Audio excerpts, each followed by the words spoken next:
right? Okay. Kulħadd taw?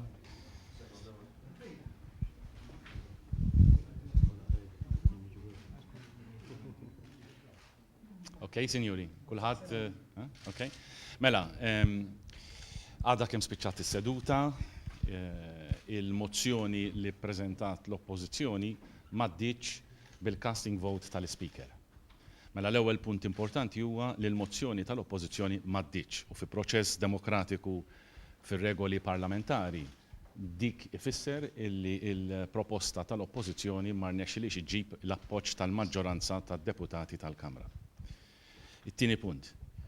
Kenna dibattitu ta' 11-il siegħa fuq riforma diffiċli li għadha għaddejja fl-implementazzjoni tagħha. Erġajna rrikonoxxejna u jiena ma ddejjaq xejn irrikonoxxi bħalma laqqas m'għamel il-Ministru u wkoll il-kelliema l-oħra min-naħa tal-Gvern li qatt fadlinna xogħol x'nagħmlu fuq din ir-riforma. Iċ-ċittadini hemm barra li qed igorru minn ċertu nuqqasijiet f'dan is-servizz jistħoq ilhom li aħna nipprovdulhom is-soluzzjoni. Il-pożizzjoni tagħna kienet li aħna ma naħarbux mir-responsabbiltà tagħna, ma naħslux idejna minn dan id-dmir. Id-dmir tagħna huwa li nagħtu lill-poplu dak li wednieh u nfakkar wednijulu fil-programm elettorali tagħna.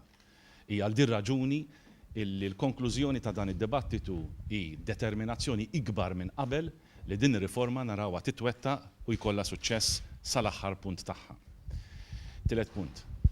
Nhar il-Ħadd, jiġifieri jumejn oħra, sa tidħol fażi oħra ta' bidliet li ma tkunx kompluta ma jkun jonqos ftit iżjed, imma hija fażi oħra li nittama tkompli tindirizza uħud mid-difetti li s'issa ħarġu f'din is-sistema.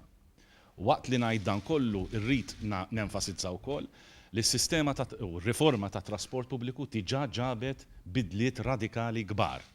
Karozzi tal-linja moderni, karozzi tal-linja li ma jħamġux, karozzi tal-linja aċċessibbli għal persuni b'diżabilità, għall-anzjani, għan-nisa li jkunu tqal, għall-ġenituri li jkollhom it-tfal f'idejhom, għal min ikun mobbi, għal min ikun mara għal xirja, sistema ta' trasport pubbliku bi flotta ġdida tal-ogħla kwalità. Sistema li fawdex ġabet bidla radikali u qiegħda tgħin biex l-ekonomija Awċija timxi l quddiem u li qiegħda tiffunzjona u li turina li jekk ħadmet fawdex minn mebda raġuni għaliex m'għandix taħdem ukoll f'Malta. U allura rridu nirrikonoxxu it-tajjeb kbir li sar, irridu però neqgħu impenjati biex il-bidliet speċjalment f'dak li għandu x'jaqsam mar-rotot iseħħu għas-sodisfazzjon tal-poplu kollu tagħna. Nirrepeti imma llejla wkoll dak li għadt fid-diskors tiegħi. Ma nistgħux nagħmlu ta' birruħna li madwarna m'hemmx maltemp kbir. Ftit bogħod minna hawn pajjiżi kbar li qegħdin f'diżastru ekonomiku.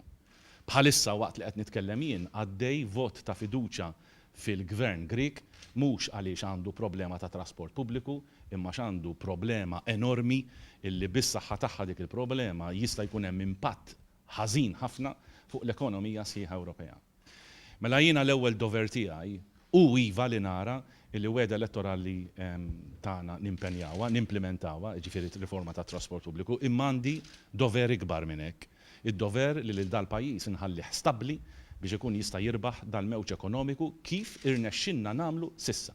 Iċ-ċertifikati li aħna akkwistajna minn credit rating agencies tal-affarijiet tagħhom li taw ċertifikat mill-isbaħ lil pajjiżna anki jekk enfasizzaw li għatanna sfidi x'nirbħu u hemm perikli wkoll, però dak iċ-ċertifikat jiena l-ewwel dover tiegħi u sħabi il-Ministri bil-grupp parlamentari kollu, inkluż l-Onorevoli De Bono, il-koll nafu li l-ewwel dover tagħna hu li nagħtu l-istabilità li dal-pajjiż għandu bżonn biex nipproteġu l-eluf ta' postijiet tax-xogħol, il-familji tagħna, l-ħaddiema tagħna. Minn hemm jitwielet l-ewwel dover. Propju minħabba din ir-raġuni ma kelli ebda eżitazzjoni illejla 10 sekundi wara li ġiet dikjarat il-vot li nippreżenta mozzjoni lill-iskrivant tal-Kamra li fiha din il-mozzjoni il-Kamra qed tiġi mistiedna tiddikjara l-fiduċja sħiħa tagħha fil-Gvern. Skont ir-regoli tal-Kamra, din il-mozzjoni l-aktar ġurnata viċin li tista' tiġi diskussa, dibattuta hija nhar it-tlieta li ġejjin. U allura l-ħsieb tiegħi huwa li d-dibattitu jibda malaj kemm jista' jkun, Naturalment jiena marrit nieħu lil ħadd b'sorpriża u allura minix sa ninsisti fuq vot li jista' forsi xi ħadd ikun imsiefer minn naħa tal-oppożizzjoni li nkunu rridu nakkordaw magħhom, imma huwa neċessarju għal stabilità fil-pajjiż u nistenna lil kap tal-oppożizzjoni li jikkoopera magħna f'da sens biex dan id-dibattitu jsir malaj. Preferenza tiegħi effettivament hi li nibdew bid-dibattitu nhar it-tnejn stess. Però jekk sa nimxu bir-regoli tal-Kamra ifisser li l-eqreb li nistgħu nibdew niddibattu huwa nhar it-tlieta. Jekk ikolli l-kunsens tal-kap tal-Oppożizzjoni nibdiha nhar it-tnejn ukoll. Altrimenti nibda nhar it-tlieta u nittama li twassal għal vot li ikun vot ċar, kategoriku tad-deputati kollha tal-Grupp Parlamentari Nazzjonalista u l-indikazzjoni li għandi hija propju hekk li jkun hemm il-vot sħiħ tal-grupp sħiħ nazzjonalista f'appoġġ tal-Gvern għal dikjarazzjoni ta' fiduċja fil-Gvern. Grazie, ringrazzjakom.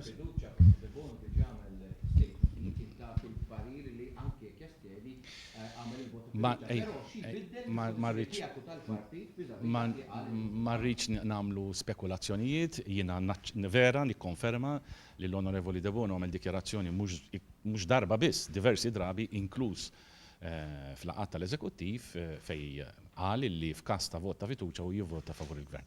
Però għal korrettezza ejja ma nispekulawx, issem il-mozzjoni sa jkun hemm id-dibattitu fil-Parlament, sa nipparteċipaw nittama l-kol kemm aħna, nkunu kostruttivi u naraw li dal-pajjiż malaj kemm jista' jkun jibqa' jiffoka u jerġa' jiffoka fuq l-affarijiet li huma ta' urġenza partikolari ġifieri s-suċċess ekonomiku finanzjarju tiegħu. Sejjib assistent parlamentari fl-uffiċċju tal-Prim Ministru. Dawk huma affarijiet li wieħed jara fil-ġranet li ġejjin, il-priorità f'dan il-mument hi l-stabilità tal-Gvern u d-dikjarazzjoni sħiħa tal-grupp parlamentari ta' fiduċja fil-Gvern Nazzjonalista. Prim Ministru, il-Ministru Ostengat kien qal li jekk ikun hemm anke vot ta' astensjoni min-naħa tal-Gvern Ostengat jirriżenja mill-kariga tiegħu.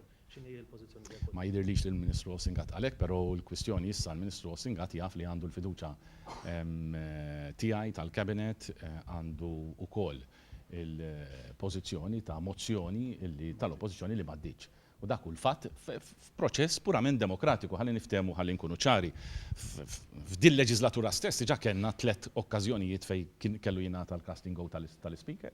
Hija proċedura stabbilita, hija proċedura li m'għandniex għalfejn noħduha bi kbira, imma ġieli tintuża. U allura hija proċess demokratiku li jiddikjara ċaru tont li l-Oppożizzjoni ma rnexxilix iġġib maġġoranza ta' voti favur tagħha biex tgħaddi l-mozzjoni. Dak hu l-fatt u ħadd ma jista' jmerih. Grazzi. De Bono jastieni fuq il-vot tal-budget. Ma din intom il-ġurnalisti sa fejna fien ma tispekulawx, tirrapportaw il-fatti sa fejna fien. Nissuġġerilkom li tibqgħu tagħmlu hekk. Grazzi. Thank you.